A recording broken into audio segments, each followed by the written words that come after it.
Mari kita membuka Alkitab kita di dalam Nehemia. Nehemia pasal 13 ayat yang pertama sampai ayatnya yang ke-31. Nehemia pasal 13 ayat yang pertama sampai 31, tetapi ayat ini kita tidak baca. Nanti berjalannya saya akan menyampaikan firman ini, kita akan baca di tengah-tengahnya karena ini terlalu banyak. Tema yang saya sampaikan pada malam hari ini tentang kesetiaan Nehemia kepada hukum sesuai dengan perikop yang diberikan oleh PKI. Saudara-saudara yang terkasih di dalam nama Tuhan Yesus Kristus, dari awal kitab ini, dari pasal 1 sampai pada akhir pasal 13, itu menjelaskan atau menceritakan tentang perjalanan orang Israel. Bagaimana orang Israel dari Babilonia dan kemudian dibawa kembali ke Yerusalem dengan 3 angkatan. Angkatan yang terakhir adalah Nehemia yang membawa orang Israel. Tetapi ternyata orang Israel pun tidak semua yang kembali ke Yerusalem, tetapi mereka masih ada yang tinggal di Susan, nanti yang akan dipimpin oleh Esther. Malam hari ini di pasal yang terakhir ini saya akan menjelaskan kepada kita apa-apa saja yang terjadi di akhir kitab Nehemia pada malam hari ini. Pembaharuan terakhir Nehemia di dalam bait Allah dan tetap setia pada hukum Tuhan. Nehemia kembali membaharui bait Allah karena ternyata ketika Nehemia meninggalkan dalam beberapa waktu Yerusalem, orang-orang Israel melakukan berbagai pelanggaran-pelanggaran. Mereka akhirnya tidak berlaku setia kembali kepada hukum Tuhan. Bapak, Ibu, dan saudara-saudara yang terkasih di dalam nama Tuhan Yesus Kristus, orang Israel adalah merupakan gambaran bagi setiap kehidupan kita ketika kita tidak taat akan perintah Tuhan. Ketika Nehemia melihat hal itu, lalu Nehemia kembali membacakan kitab Musa bagi orang Israel, supaya mereka mendengar kembali apa yang sesungguhnya Tuhan perintahkan. Di ayat yang pertama disebutkan di sana, pada masa itu bagian-bagian daripada kitab Musa dibacakan dan dengan didengar oleh rakyat. Didapati tertulis dalam kitab itu bahwa orang Amon dan orang Moab tidak boleh masuk jemaat Allah untuk selamanya. Saudara-saudara yang terkasih di dalam nama Tuhan Yesus Kristus, kenapa Nehemia kembali membacakan bagian-bagian kitab yang disampaikan oleh Musa kepada bangsa Israel? Di sini menjelaskan bahwa Nehemia mau mengadakan pemisahan antara orang-orang yang benar-benar percaya kepada Allah dengan yang tidak percaya kepada Allah. Tujuannya adalah agar umat Tuhan tetap hidup kudus dan setia kepada Allah. Karena bangsa Israel ini memiliki kecenderungan hati untuk menyesuaikan diri dengan mengikuti kebiasaan bangsa yang tidak mengenal Allah, mengejar kesenangan dan gaya hidup dunia. Itulah yang selalu dilakukan oleh bangsa Israel. Mereka cepat terpengaruh oleh bangsa-bangsa lain. Satu alasan bangsa Israel dibuang ke Babilonia dan juga ke Asyur sebenarnya hanya satu, karena ketidaksetiaan bangsa Israel. Mereka selalu berlaku tidak setia kepada Tuhan. Malam hari ini kita akan mengoreksi hati kita. Apakah kita sudah benar-benar setia dan mengikut perintah Tuhan dengan benar atau tidak? Beberapa kegagalan rohani yang terjadi dalam kehidupan orang Israel selama ketidakhadiran Nehemia di Yerusalem. Terjadi banyak penyalahgunaan dan pelanggaran yang mereka lakukan. Yang pertama adalah dimulai dari persekutuan Eliasib dengan membacakan ayat yang keempat. Tetapi sebelum masa itu, Imam Eliasib yang diangkat untuk mengawasi bilik-bilik rumah Allah kami, dan yang mempunyai hubungan erat dengan Tobia. Ayat 5, menyediakan sebuah bilik besar bagi Tobia itu. Sebelumnya orang membawa ke bilik itu korban sajian, kemenyan, perkakas-perkakas dan persembahan persepuluhan daripada gandum, anggur, dan minyak yang menjadi hak orang-orang Lewi, para penyanyi dan para penunggu pintu gerbang, dan persembahan khusus bagi para imam. Ketika peristiwa itu terjadi, aku tidak ada di Yerusalem, karena pada tahun ke-32 pemerintah Artasasta, Raja Babel, aku pergi menghadap raja, tetapi sesudah beberapa waktu aku meminta izin dari raja untuk pergi. Lalu aku tiba di Yerusalem dan melihat kejahatan yang dibuat Eliasib untuk keuntungan Tobia. Sebab bagi Tobia ini telah disediakannya sebuah bilik di pelataran rumah Allah. Ini sebuah kejahatan yang dibuat oleh Eliasib, seorang imam yang dipercayakan oleh Nehemia untuk menjaga bait Allah. Justru apa yang dia lakukan? Dia menyediakan sebuah bilik untuk tempat Tobia berada di sana. Kecemaran bait Allah telah terjadi. Eliasib ini mempunyai hubungan erat dengan Tobia, atau disebut sebagai kerabat dekat. Padahal sebelumnya Tobia dan Sanballat adalah orang yang menghalangi pembangunan bait Allah dan juga tembok Yerusalem. Mereka orang-orang yang berusaha mencemooh dan menggagalkan pembangunan bait Allah di Yerusalem pada waktu itu. Tetapi kenapa pada akhirnya Eliasib malah membiarkan Tobia untuk masuk dan hidup bersama-sama dengan orang Israel di dalam bait Allah? Kejahatan ini sangat tidak bisa dibiarkan oleh Nehemia. Karena dengan kesempatan ini, Tobia akhirnya mencari keuntungan untuk dirinya sendiri. Segala sesuatu yang diperlukannya dipersiapkan oleh Eliasib. Kenapa sebenarnya Tobia ini begitu jahat kepada orang Israel? Tobia adalah keturunan dari bangsa Ammon. Di dalam Bilangan pasal 22 itu menjelaskan bahwa orang Ammon dan juga Moab itu adalah orang yang sudah merencanakan untuk mengundang atau menyewa Bileam untuk mengutuk Israel. Di dalam Bilangan pasal 22 di situ menjelaskan. Tetapi Bileam tidak melakukan hal itu karena Tuhan yang berbicara kepada Bileam, sehingga tidak terjadi pengutukan atas Israel. Jelas-jelas sebenarnya Eliasib mengetahui bahwa Tobia ini tidak layak, bukan orang yang sungguh-sungguh percaya kepada Allah. Tetapi karena hubungan baik tadi, akhirnya membuka celah bagi Tobia untuk bisa hidup bersama-sama dengan orang Israel. Seringkali tanpa kita sadari kita membuka pintu untuk dosa masuk di dalam kehidupan kita, dan kita hidup bersama-sama dengan dosa itu, sehingga akhirnya kita kehilangan kehadiran Allah di dalam kehidupan kita, dan banyak pelanggaran yang akhirnya kita lakukan. Inilah yang terjadi bagi bangsa Israel.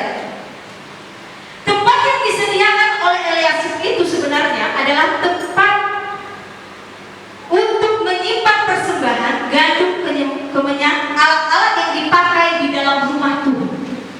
Tetapi semuanya akhirnya tidak ada di situ karena sudah dijadikan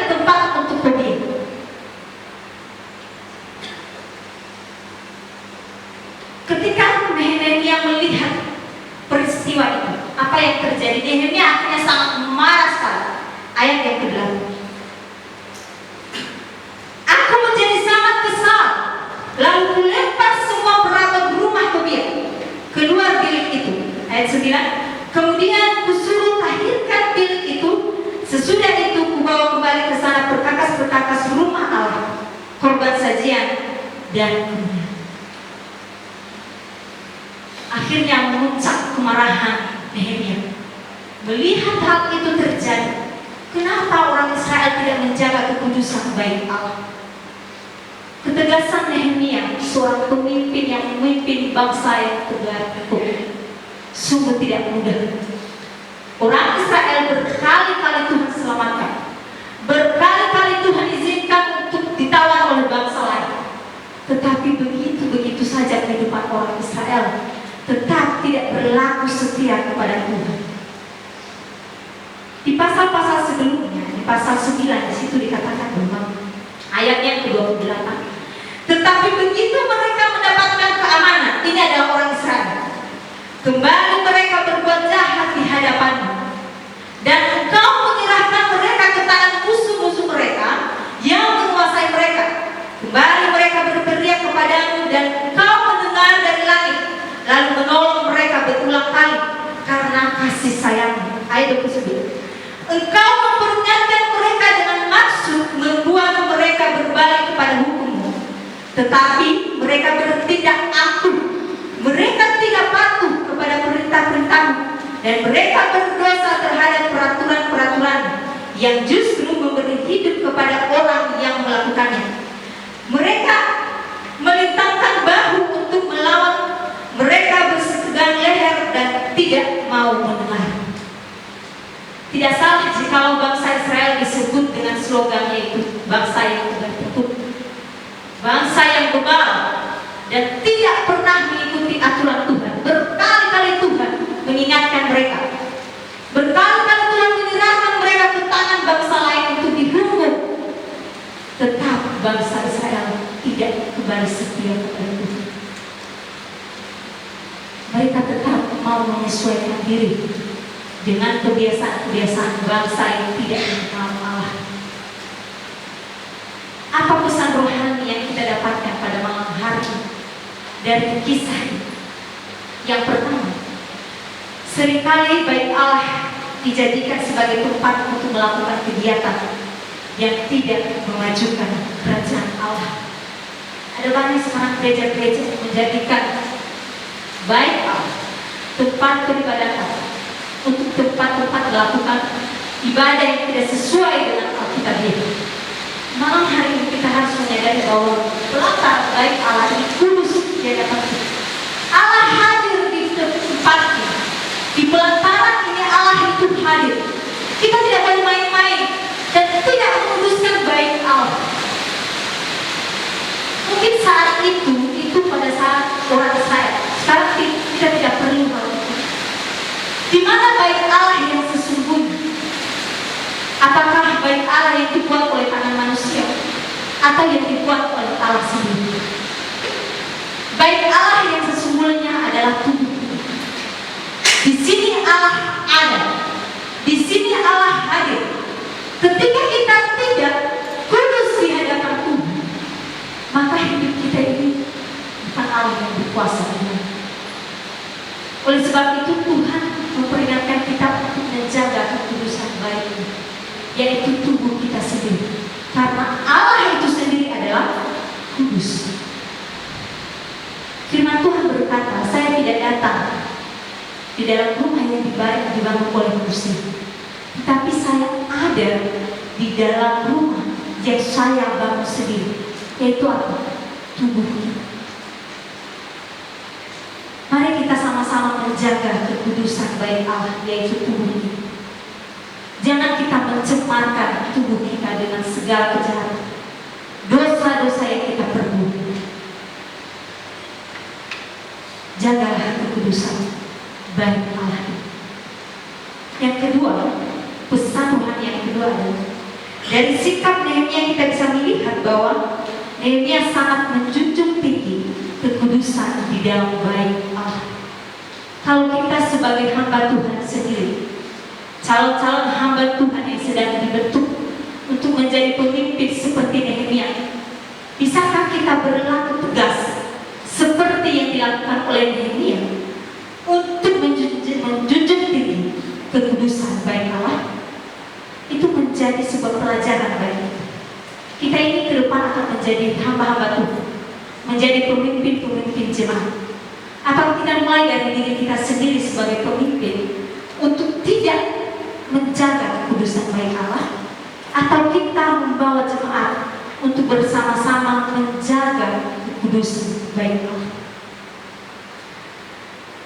Hal yang kedua, kejahatan yang dibuat oleh bangsa Israel adalah bangsa Israel gagal untuk memenuhi kebutuhan orang-orang Lewi, yang dikhususkan Allah untuk melayani. Mari kita membaca ayat 10 dan ayat 11 secara bersama-sama. Ayat 10 sampai ayat 11 dalam hitungan yang ketiga. 1, 2, 3. Juga mendapati bahwa sumbangan bagi orang-orang Lewi tidak pernah diberikan, sehingga orang-orang Lewi dari para penyanyi yang bertulis dari kepadanya. Aku menyesali para penguasa, kataku, mengapa rumah Allah dibiarkan begitu saja? Lalu kukumpulkan orang-orang Lewi itu dan kukembalikan kepada Tuhan. Kejahatan yang kedua adalah umat Allah tidak memperhatikan kebutuhan para hamba Tuhan. Mereka akhirnya tidak memberikan perpuluhan. Padahal di pasal sebelumnya, di pasal yang ke-12, kemarin kita sudah membahas tentang jaminan hidup untuk para imam dan orang-orang Lewi. Setiap kita, kekhawatiran kita untuk jaminan hidup kita ke depan, Tuhan itu sudah menyediakan. Tetapi yang menjadi persoalan adalah ketika kebutuhan para hamba-hamba Tuhan tidak dicukupi oleh umat-umat Allah itu sendiri. Sehingga apa yang terjadi? Para imam, para penyanyi, orang-orang Lewi tadi yang dikhususkan Tuhan untuk melayani di bait Allah, akhirnya kembali ke ladang mereka. Mereka akhirnya mencari untuk penghidupan mereka. Ini yang terjadi. Seringkali ketika hamba Tuhan kebutuhannya tidak tercukupi, apa yang dia lakukan? Melakukan berbagai cara untuk mendapatkan nafkah hidup. Kenapa? Karena tidak tercukupi kebutuhan. Sebagai jemaat-jemaat Tuhan, mari kita memiliki hati yang iba untuk bisa memenuhi kebutuhan para hamba Tuhan. Memberikan perpuluhan, memberikan persembahan sulh. Itu adalah hak hamba-hamba Tuhan. Memang bukan Allah yang menggunakannya, tetapi itu sudah ditunjukkan sebagai hak bagi hamba-hamba yang dipilih oleh Tuhan untuk melayani di Allah. Tetapi orang Israel gagal melakukan hal itu. Mereka lebih mementingkan kepentingan diri mereka sendiri dan tidak mau mencukupi apa yang menjadi kebutuhan hamba-hamba Tuhan. Hal itu sering terjadi di gereja-gereja saat ini. Ada banyak jemaat yang akhirnya tidak mau memberikan persembahan dan lain sebagainya dengan berbagai alasan. Jadi jangan salah jika seandainya hamba Tuhan sendiri tidak seakan-akan mengabaikan para jemaat Tuhan, karena dia sibuk dengan mengerjakan segala pekerjaan untuk mendapatkan nafkah, untuk memperoleh uang untuk kehidupannya, memenuhi segala kebutuhan yang dibutuhkan. Tapi malam hari ini saya mengingatkan kita, tidak perlu khawatir akan kehidupan kita, akan segala apa yang kita makan dan kita perlukan, yang kita pakai dan segala sesuatu, karena Tuhan mampu menyediakan. Jika Elia saja mampu diberkati oleh Tuhan mengirim burung gagak untuk memberikan makan, apalagi kita. Jadi tidak perlu khawatir. Jangan nanti ketika Anda pelayanan di luar karena kebutuhannya tidak tercukupi marah-marah dengan jemaat. Kenapa jemaat tidak memberikan perpuluhan dan lain sebagainya? Nah, itu malah menimbulkan perpecahan. Tapi kegagalan orang Israel menjadi gambaran bagi kita. Mari kita mulai dari diri kita sendiri, memberikan persembahan, mulai dari persembahan kesyukuran. Ketika kita mendapatkan berkat, mari kita berikan untuk menunjang pelayanan para hamba Tuhan. Yang ketiga, mengabaikan hari Sabat. Ayat 15 sampai 22. Kita baca ayat 15 saja. Dalam hitungan yang ketiga, 1, 2, 3. Pada saat itu, melihat di Yehuda orang-orang berdiri dengan beras anggur Pula orang-orang yang membawa berkas-berkas gandum dan membuatnya di atas keledai, juga buah anggur dan buah ara, dan berbagai makan yang mereka bawa ke Yerusalem pada hari Sabat. Aku memperingatkan mereka ketika mereka berjuang. Ini yang dilakukan oleh orang-orang Israel ketika hari Sabat, hari perhentian yang Tuhan telah perintahkan bagi mereka. Seharusnya mereka mengkhususkan diri mereka untuk beribadah kepada Tuhan, menggunakan waktu itu dengan sungguh-sungguh menghadap hadirat Tuhan. Tetapi apa yang mereka lakukan? Mereka telah membawa berbagai pekerjaan mereka, melakukan berbagai pekerjaan, meras anggur dan lain sebagainya. Kemudian apa yang mereka lakukan? Membiarkan orang-orang berjualan di depan pintu gerbang Bait Allah.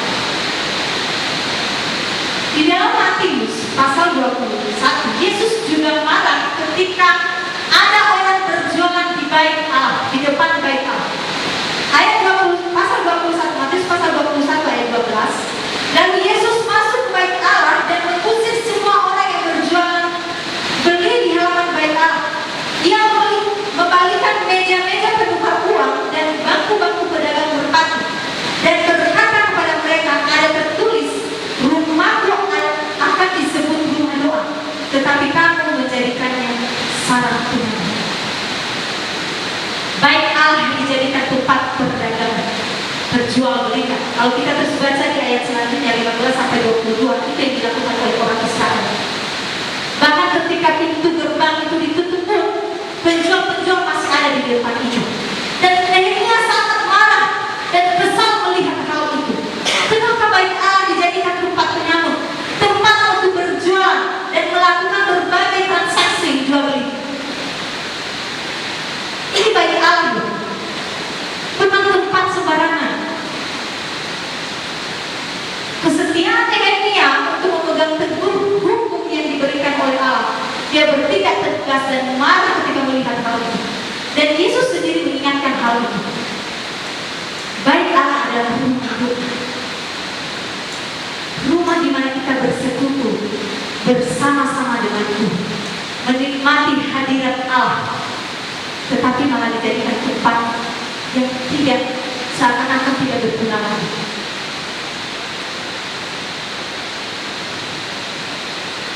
Tawaran dunia sangat menggiurkan. Melakukan pekerjaan pada hari Sabat itu sangat menguntungkan banyak orang. Karena pada hari Sabat itu adalah tempat orang berlibur, hari libur orang, dan pasti ada banyak orang yang membeli. Banyak hamba-hamba Tuhan yang memiliki bisnis di luar sana dan membuka bisnis mereka pada hari ini. Karena itu kesempatan yang sangat luar biasa. Kira-kira jikalau kita seandainya sebagai hamba Tuhan saat ini, maukah kita berlaku seperti itu? Tidak menghargai hari Sabat. Hari Minggu ini adalah kesempatan bagi kita untuk menikmati hadirat Tuhan. Satu minggu Tuhan telah berikan bagi kita untuk boleh melakukan segala pekerjaan kita, melakukan segala kesibukan kita. Tidakkah kita menggunakan hari Sabat ini sebagai hari bagi kita untuk benar-benar mengkhususkan diri kita bersekutu sepanjang hari kepada Tuhan? Atau kalau kita sudah pelayanan nanti, nggak usah ibadah hari ini, tidur, itu lebih enak, atau melakukan hal-hal yang lain? Saudara-saudara yang terkasih di dalam nama Tuhan Yesus Kristus, malam hari ini, firman Tuhan malam hari ini mengingatkan kita untuk kita tetap menghargai hari Sabat. Jangan mengabaikannya. Jangan melakukan pekerjaan-pekerjaan di luar dari pekerjaan Allah. Hal yang keempat, ini yang paling Tuhan tidak suka, pernikahan campur dengan orang-orang kafir. Ayat 23 sampai 28 di situ menjelaskan bagaimana orang Israel melakukan pernikahan campur. Ayat 23. Pada masa itu juga kulihat bahwa beberapa orang Yahudi memperistri perempuan-perempuan Asdod, perempuan-perempuan Ammon atau perempuan-perempuan Moab. Sebagian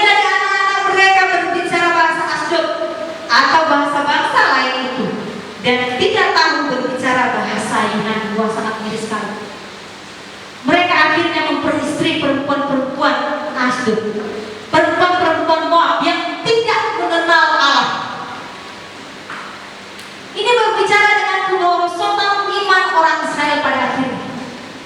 Dan di situ Nehemia mengingatkan mereka bagaimana Raja Salomo memperistri perempuan-perempuan yang tidak mengenal Allah, yang pada akhirnya membuat Salomo berbalik daripada Allah.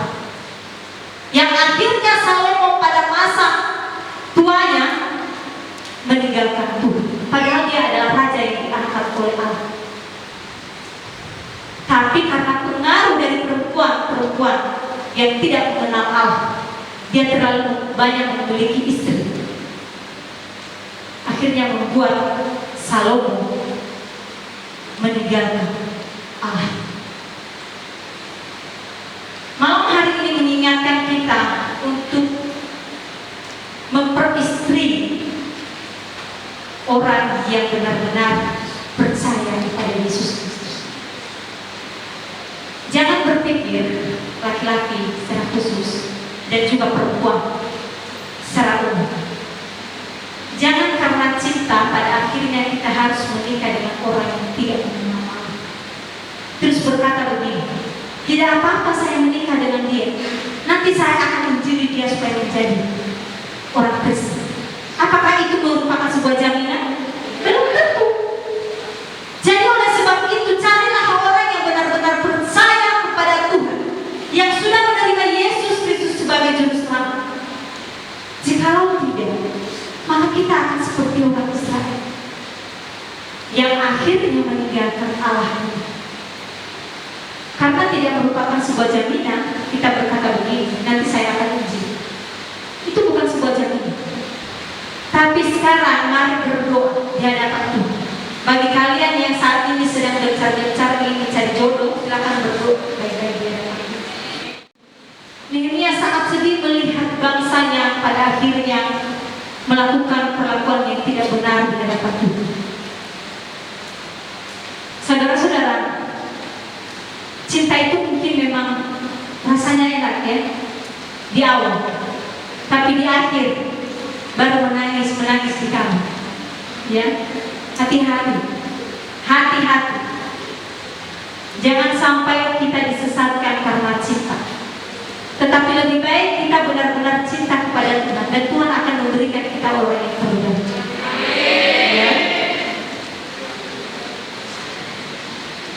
Nehemia mengingatkan bangsa pilihan Allah ini untuk kembali setia kepada Allah yang benar-benar mereka sembah. Ayat berikutnya, ayat yang ke-30, Nehemia berkata begini, kutahirkan mereka dari segala sesuatu yang asik, dan kutetapkan tugas-tugas untuk para imam dan orang-orang Lewi masing-masing dalam bidang pekerjaan. Pula kutetapkan suatu cara untuk menyediakan kayu api pada waktu-waktu tertentu dan untuk hasil-hasil yang pertama. Ya Allahku, ingatlah kepadaku demi kesejahteraan. Saudara, pentahiran kembali bait Allah dan seluruh hamba-hamba Tuhan yang melayani dalam bait Allah, usaha keras yang dilakukan oleh Nehemia. Walaupun sebenarnya itu bertentangan dengan orang-orang Israel, tetapi dengan tegas Nehemia mengembalikan kembali posisi di awal di mana Nehemia menetapkan seluruh orang-orang Lewi dan para imam untuk melayani di dalam bait Allah. Jika seandainya kita sudah terlanjur berbuat dosa, mari kembali kepada Allah. Kita kembali kepada posisi di mana Allah memanggil kita pertama kali. Kembali membaharui hidup. Mari kita hidup kudus di hadapan Tuhan. Malam hari ini 4 pelajaran penting yang kita dapatkan dari kejahatan yang dilakukan oleh orang Israel. Mari kita bersama-sama mengoreksi diri kita. Di manakah letak kita? Apakah kita berada di posisi orang Israel yang terus-menerus melanggar perintah Allah, atau sebagai Imam Eliasib karena hubungan baik dengan orang yang tidak percaya kepada Allah, menjaga hubungan baik, akhirnya membuka celah untuk hidup bersama-sama dengan dosa? Atau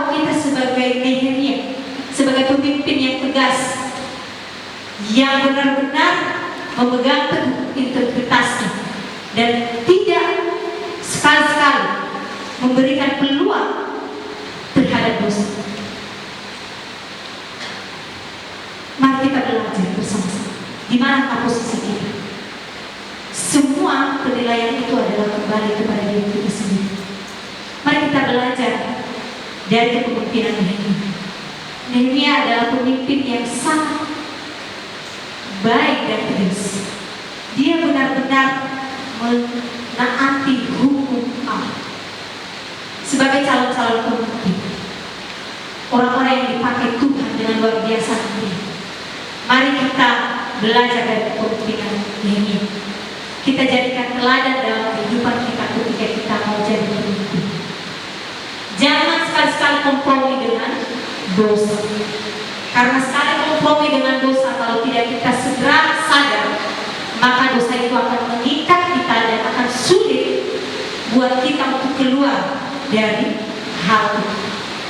Yang menarik di dalam pasal ini ada 4 perkataan Nehemia yang sangat luar biasa, yaitu ya Allah ingatlah kepadaku. Ayat 14, 22, 29 dan 31. Kita akan baca bersama-sama. Ayat 14.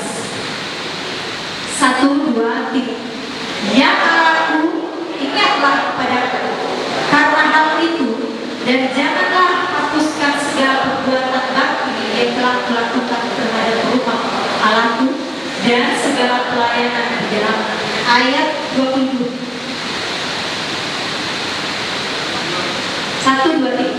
Juga khusus orang-orang Lewi mentahirkan dirinya dan datang menjaga pintu-pintu gerbang untuk menguduskan hari Sabat. Ya Allahku, ingatlah kepadaku juga karena hal itu, dan sayangilah aku menurut kasih setiamu yang besar. Ayat 29. 1, 2, 3. Ya Allahku, ingatlah bagaimana mereka mencemarkan jabatan imam serta perjanjian tunai para imam dan orang-orang Lewi. Ayat 31. Pula ditetapkan suatu cara untuk menyediakan kayu api pada waktu-waktu tertentu dan untuk hasil-hasil yang pertama. Ya Allahku, ingatlah kepadaku demi kesejahteraan. Ini merupakan ayat-ayat penting yang Nehemia ingatkan kepada kita pada malam hari ini. Nehemia begitu menjaga relasi dengan Tuhan. Ketika membangun di awal tembok Yerusalem, Nehemia mengawali dengan doa dan diakhiri juga dengan doa. Nehemia tidak mengandalkan kemampuan, tetapi Nehemia mengandalkan Tuhan sepenuhnya. Hal ini menunjukkan dari keempat ayat ini bahwa Nehemia begitu bergantung sepenuhnya kepada Tuhan, bergantung kepada kedaulatan Allah sesungguhnya. Sebagai orang percaya, tidak ada cara lain untuk menjaga hidup yang berintegritas atau tegas tanpa bergantung kepada Allah. Tegas pun kalau kita tidak bergantung kepada Allah, maka tidak ada faedah, tidak ada apa-apa. Tapi coba kita sepenuhnya bergantung kepada Allah, kita akan terus berlaku setia, menjaga integritas kepemimpinan kita, tetap taat dan tidak kompromi, tidak boleh sedikit pun. Nehemia begitu tegas, tidak, tetap tidak.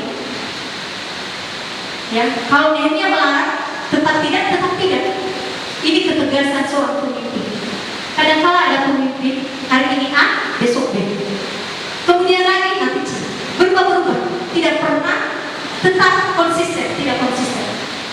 Mari kita sebagai pemimpin, calon-calon pemimpin, mari kita berlaku konsisten terhadap segala sesuatu. Jika tidak, katakan tidak. Jika ya, katakan ya. Itu juga firman Tuhan katakan. Jika tidak, katakan tidak. Jika ya, katakan ya. Malam hari belajar dari kehidupan ini. Kita harus bergantung sepenuhnya kepada Allah. Integritas kita harus pegang ini. Jangan sampai kita penuh dengan dosa dan itu terlibat di dalamnya, ya tidak apa-apa. Nanti juga mereka minta ampun kok. Wah, ini benar-benar tidak menjaga integritas sebagai seorang pemimpin. Tapi mari kita menjaga integritas kita sebagai seorang pemimpin untuk tetap berlaku konsisten terhadap segala sesuatu dan bergantung sepenuhnya.